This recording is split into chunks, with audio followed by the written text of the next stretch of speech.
Hello students, चलो आज आप જોઈશું ચેપ્ટર નંબર 4 ઉત્પાદકતા, ગુણવત્તા, પડતર સભાનતા અને ગ્રાહક સંતોષના ખ્યાલો અને તેનું મહત્વ.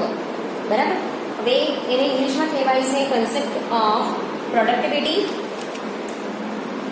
Quality, cost consciousness, customer satisfaction and there importance. બરાબર. હવે આ ચેપ્ટરમાં આપણે જોઈશું કે જે પ્રોડક્ટિવિટી છે એને શું કહેવાય, પ્રોડક્ટિવિટી એકચ્યુઅલી શું છે. બરાબર છે. ખાલી પ્રોડક્શન કરવું એ નહીં, પ્રોડક્ટિવિટી કોને કહેવાય એ, એનું ઇમ્પોર્ટન્સ શું છે એ. બીજી વસ્તુ ક્વોલિટી. બરાબર છે. ક્વોલિટી કેવી રીતે મેન્ટેન કરવાની છે એ. પછી જે કોસ્ટ છે, ક્વોલિટી અને પ્રોડક્ટ પ્રમાણેનો કોસ્ટ કેવી રીતે રખાય એ આપણે જોઈશું. બરાબર છે. અને કસ્ટમર સેટિસ્ફેક્શન જે બહુ ઇમ્પોર્ટન્ટ છે એ. બરાબર. કસ્ટમર સેટિસ્ફેક્શન જે છે એ આપણે જોઈશું. બરાબર છે. તો સૌથી પહેલાં આપણે ઇન્ટ્રોડક્શન જોઈએ તો પ્રોડક્શન કોને કહેવાશે. તો જે ધંધાકીય સાહસ છે, બરાબર છે, એમાં કેવું છે કે એમાં કેટલીક વસ્તુ છે ને પહેલેથી નક્કી કરવામાં આવે, અંદાજે. બરાબર છે, જેને આપણે ફોરકાસ્ટિંગ કહીએ છીએ. તો આ જે ફોરકાસ્ટિંગ છે ને એ હંમેશા સાચી નથી હોતી. બરાબર છે. એ બહુ અનિયમિત છે અને એમ જોવા જઈએ તો એ અલગ અલગ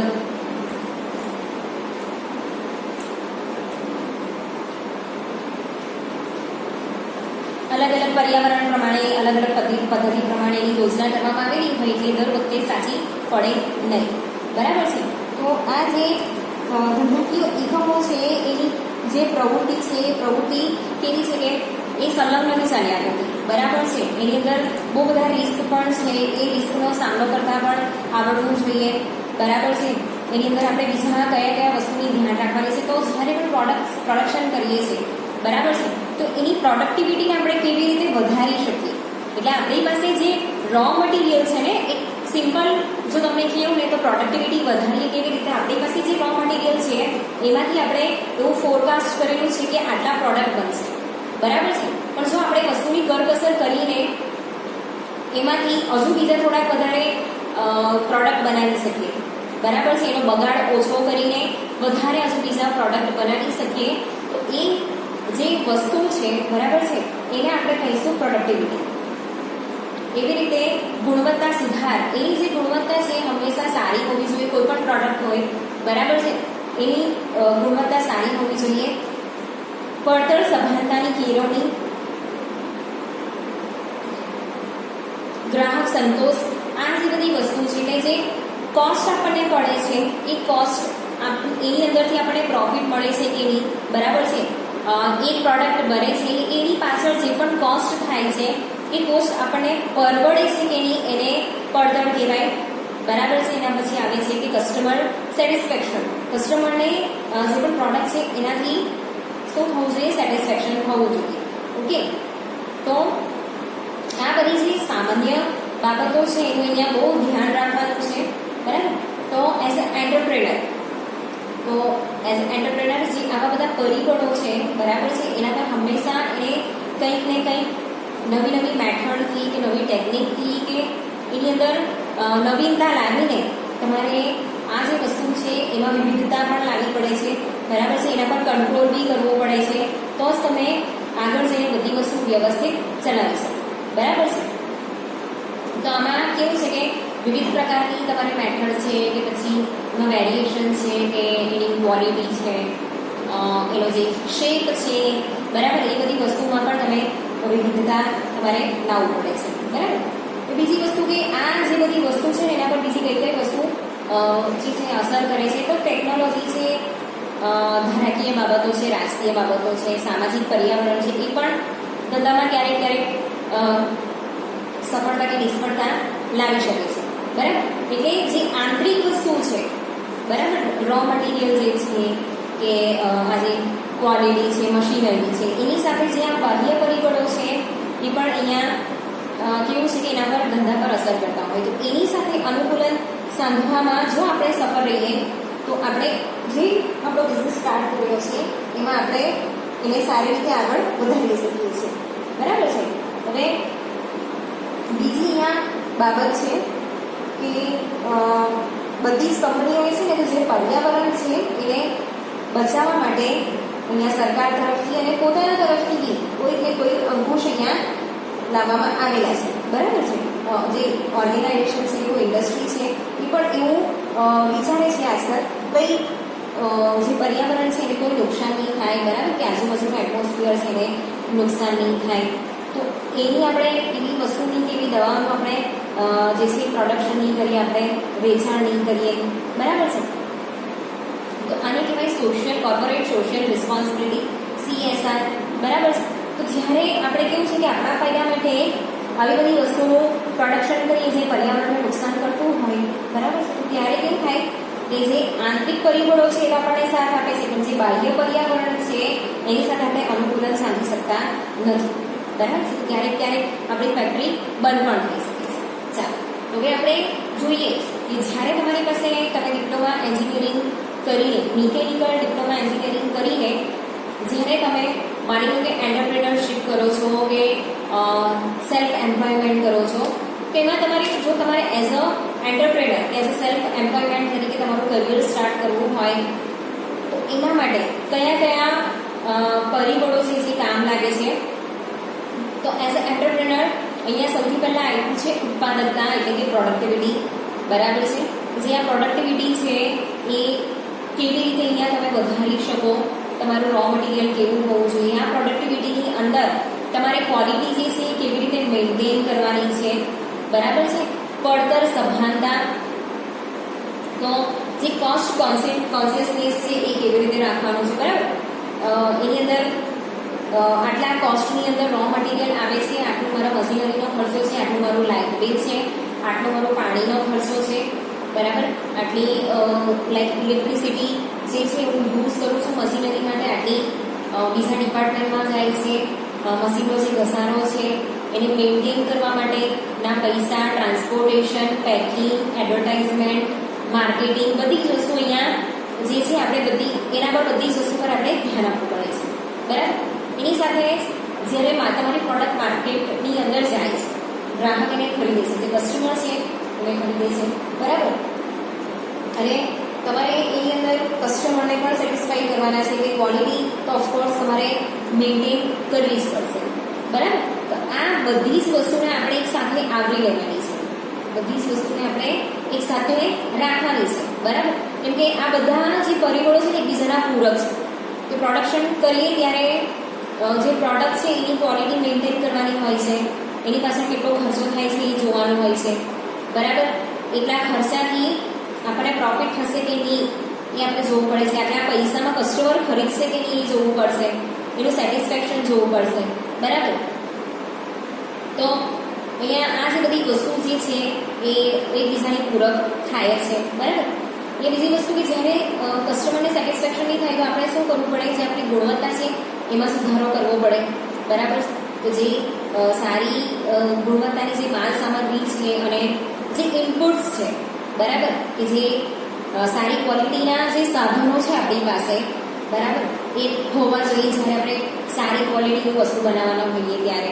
ઓકે, રો મટીરિયલ પણ સારું હોવું જોઈએ. પછી આપણે એકદમ રદ્દી પ્રકારનું, સસ્તા પ્રકારનું આપણે લઈને આવીએ તો એનું પ્રોડક્શન જે વસ્તુનું જે એક વસ્તુ છે એનું જે પ્રોડક્શન હશે ઓફકોર્સ એ લો ક્વોલિટીનું જ હશે. હવે માની લો કે તમે એકદમ નીચલી કક્ષાના ઘઉં લીધા, એનો લોટ તમે લીધો, એમાંથી તમારે બિસ્કિટ બનાવવાની છે, બરાબર. એ બિસ્કિટની અંદર મિલાવટ થાય છે તો એ બિસ્કિટની ક્વોલિટી કેવી હશે, બરાબર છે. જે મેંદો છે એ ઘઉંમાંથી જ બને છે. તમે લો ક્વોલિટીનો મેંદો લીધો કે લો ક્વોલિટીના ઘઉં તમે ખરીદા અને પછી એમાંથી તમે એનું પ્રોડક્શન કરો છો, બરાબર છે. એની અંદર જે ક્વોલિટી છે મેન્ટેન નથી કરતા, બરાબર. તમે 5 રૂપિયામાં ભલે 10 કે 15 બિસ્કિટ આપો છો અને બીજી એવી જ કંપની 5 રૂપિયામાં 5 બિસ્કિટ આપતી હોય, બરાબર, પણ ક્વોલિટીમાં બહુ ફરક પડતો હોય. તમે 10 બિસ્કિટ આપો ને, બરાબર, પણ ક્વોલિટી સારી નહીં હોય, 5 રૂપિયામાં ક્વોલિટી સારી નહીં હોય તો તમે જે કસ્ટમર છે એને સેટિસ્ફાઈ નહીં કરી શકો, બરાબર. એવી જ રીતે 5 રૂપિયામાં 5 બિસ્કિટ આવતી હોય, બરાબર છે, અને ક્વોલિટી બહુ સારી હોય તો એમાં કેવું છે કે જે કસ્ટમર છે એને સેટિસ્ફેક્શન વધારે થશે, બરાબર છે. તો તો આ જે બધી વસ્તુ છે એ એકબીજાને રિલેટ કરે છે. ઓકે, એટલે જે અહીંયા કોસ્ટ કોન્શિયસનેસ અને ક્વોલિટી છે એ બહુ જ અહીંયા ઇમ્પોર્ટન્ટ છે જ્યારે આપણે એક કસ્ટમરને સેટિસ્ફાઈ કરવાના હોય ત્યારે. બરાબર છે? એટલે આપણે ઓછી કિંમતની અંદર આપણે સારામાં સારી ક્વોલિટી મળી રહે એ ટાઈપનું અહીંયા પ્રોડક્શન કરવાનું છે. બરાબર છે? બીજી વસ્તુ કે અહીંયા ઉત્પાદન પ્રવૃત્તિ કરતી વખતે જે આપણે બગાડ થાય છે, બરાબર છે, એ ઓછો થવો જોઈએ. બરાબર છે?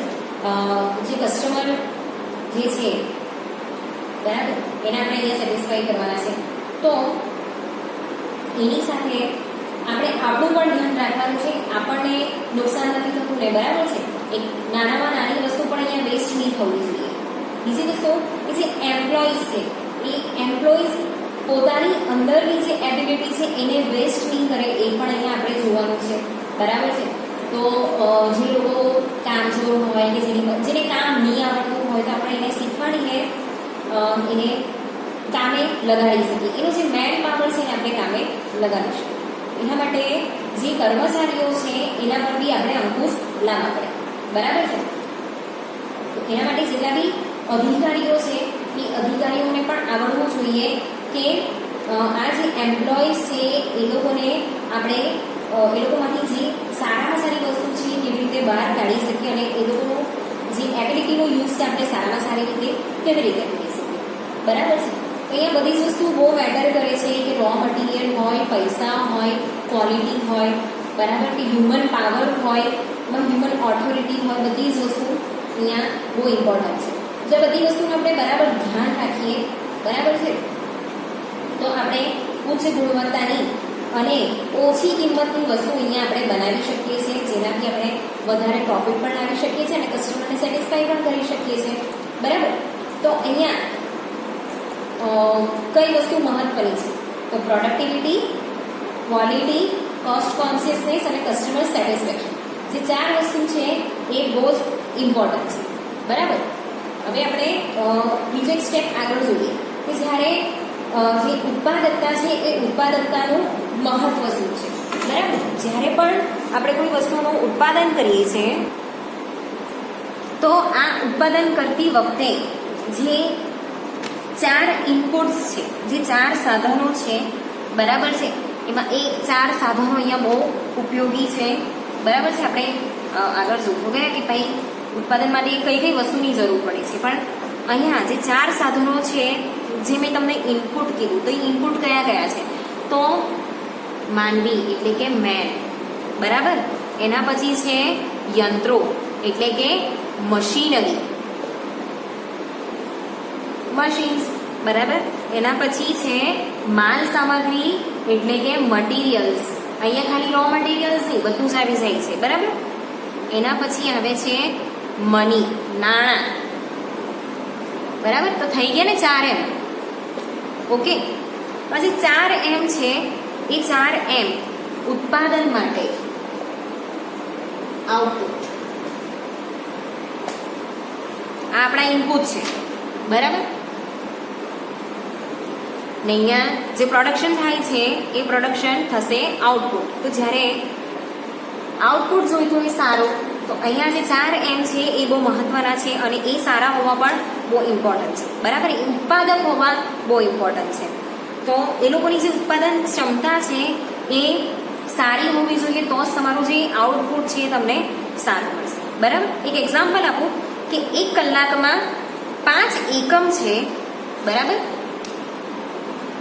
1 કલાક છે તમારી પાસે, તો એની અંદર 5 એકમ થઈ ગયા. બરાબર છે? આ જે 5 એકમો છે એ લોકોની જે યાંત્રિક પ્રક્રિયા છે, બરાબર છે, લોકોએ યાંત્રિક પ્રક્રિયા કરવાની છે. તો હવે આ જે યંત્રની ઉત્પાદકતા છે એ આ જે 5 એકમ છે ને એ બધાની જ ગણાય. બરાબર છે? એ બધી જગ્યા પર મશીનરી છે. હવે એમાં કેવું છે કે આ જે પ્રક્રિયા છે એ પ્રક્રિયામાં 1 કલાકની અંદર આ જે 5 એકમના જેટલા બી મશીનરી છે એ કોઈ વધારે કરશે, બરાબર, કોઈ એનાથી ઓછું કરશે. આ બી એટલું જ કરે છે પહેલાં જેટલું, કોઈ ઓછું કરે છે. બરાબર છે? કોઈ એકદમ હાઈ કરે છે. ઓકે, તો બધાની અલગ અલગ ક્ષમતા હોય છે, એ અલગ અલગ ક્ષમતા પ્રમાણે એ લોકો કામ કરે છે. હવે બીજે દિવસે કેવું થાય છે કે આનું ઉત્પાદન ઓછું થાય છે. માની લો કે વરસાદ બહુ પડ્યો, બરાબર છે, તો ફ્લક્ચ્યુએશનના લીધે મશીનરી બંધ રાખી, પણ અહીંયા વધી ગઈ, બરાબર છે. એવી રીતે બીજા કોઈ સંજોગોમાં અહીંયા પણ વધી ગઈ. તો રોજે રોજ છે ને આમાં વધઘટ થતું રહે છે ઉત્પાદકતાની અંદર, બરાબર છે. તો આમ જે ઉત્પાદનો અને જે સાધનો છે એ એકબીજાના પૂરક ગણાય છે, બરાબર છે.